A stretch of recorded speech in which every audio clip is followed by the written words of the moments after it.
Welcome back to the channel, everybody. Another fantastic Serie A day. Lots of movement in Serie A. You're going to say, yeah, the season just ended. However, a lot of coaching changes, a lot of calciomercato.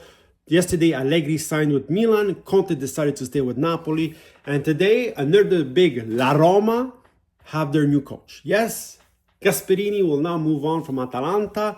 After 9 fantastic seasons, he will join a 3-year deal. He will sign a 3-year deal with Roma. The deal seemed to be stalling a bit yesterday afternoon. Why?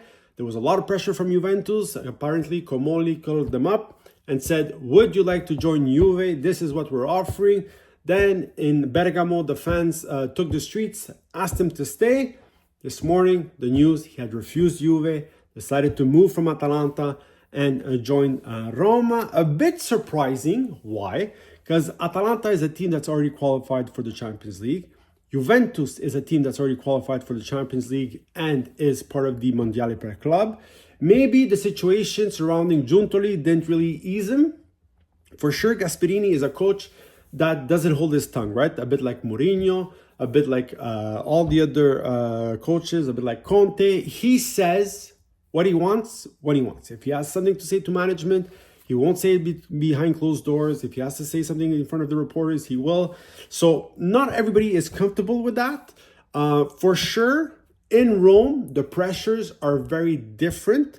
And this is one of the reasons why I said I didn't necessarily want him at Milan. And this is why a lot of Roma fans are very happy, but a lot of Roma fans are iffy, because at Atalanta, he built a fantastic team over 9 seasons, but he didn't have the pressures and the expectations to make the Champions League every season. He didn't have the pressures and the expectations to win a trophy every year, and he did fantastically well, right? He qualified them multiple times for the Champions League. He was better than a lot of the big teams in Italy for so many years. And he actually won the Europa League last year, right? So he won the trophy in 2023, 2024. And so he did fantastically well in a place where they gave him time and space to build a fun team to watch, a team that played fantastic football, a quick pace type of football, dynamic players, a lot of scoring chances, a lot of scoring, right? In Rome, I am not sure he's going to get all that time, guys, because the fans in Rome are very demanding, not only on the team, but with their coaches. Also, Roma didn't make the Champions League. They made the Europa League, which is why I'm saying it's kind of surprising that he didn't go for Atalanta or Juventus. They're also under the financial fair play. So the calciomercato is very much dependent on how they sell. They can't just go spend how they want, right? And finally, this team, this Roma team, is not really built for a Gasperini type coach, in the sense that Atalanta is quick-paced, they're very dynamic, 1-2 touches vertically, they're down the field. In Rome, the players are a lot slower. The build-up is a lot slower, like Cristante, Mancini, Pellegrini, even Dovbyk as a forward is not a typical forward a la Gasperini, right? He likes better forwards, di movimento, a la Lookman, a la Retegui, that can come back, that can defend, that can come pick up the ball at centrocampo.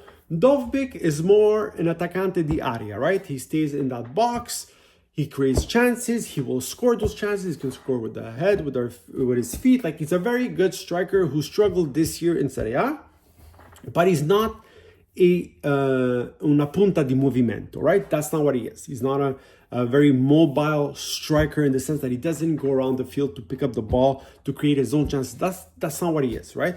So it's going to be very interesting to see how Gasperini deals with all of it. It's going to be interesting to see what he does with Dybala as well, because Dybala is a fantastic player, probably one of the best in Serie A when he's healthy.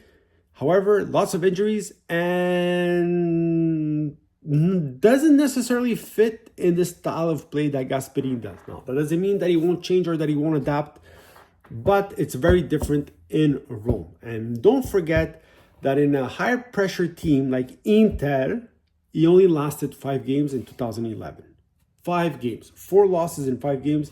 That's all it took for Maratti to say, I'm sorry, but you need to go. So he's getting another opportunity in a very, not a very big team, but one of the bigger teams in Italy. A very high pressure ambiance in Rome. We saw it this season with Juric, with De Rossi. It took Ranieri to save everything this season. And so this is sort of another part of the Ranieri miracle, to convince him to come to Roma, even though there's the financial fair play, even though they're only playing the Europa League. Like, guys, it's a big move for Roma. So if it works well, Roma will have a hell of a coach. And if it doesn't, we'll see. Let me know what you think. Write in the comments. Like and subscribe. Roma fans, write in the comments. Are you happy with the Gasperini signing? Let me know what you think.